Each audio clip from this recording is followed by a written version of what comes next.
Greetings, salutations. This is Notorious. I've realized a bad fox is here to read you a poem. This one is entitled Pimpin' Ain't Easy, Her Point of View.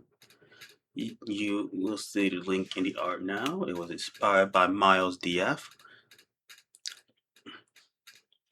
So I think the first thing I do, let's bake some eardrums. Pimpin' ain't easy, nor does it have to be sleazy, as you can't blame me simply because I knew how to work the game the moment I came into this limelight. Yes, for knowing how to bend the rules and manipulate your tools is simply part of life, but in spite of such knowledge, one must be able to tell the difference between a tool and a toy, a fool and a boy, for no matter the age, your favorite toy will be remembered and even grow with you as you find usages for it that no fool could ever provide, as they can only do the one task that is implied. But I won't lie, there are such things as multi-tools that so happen to fill quite a few needs. But your boy needs you as much as you need him, your little sink or swim lover who sees without your mask and when your confidence is paper thin.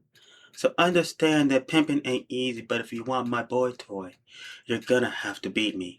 We'll see how that sounds. This is Notorious. I'm out. Deuces. My crown away, I take my place, showing my face, whatever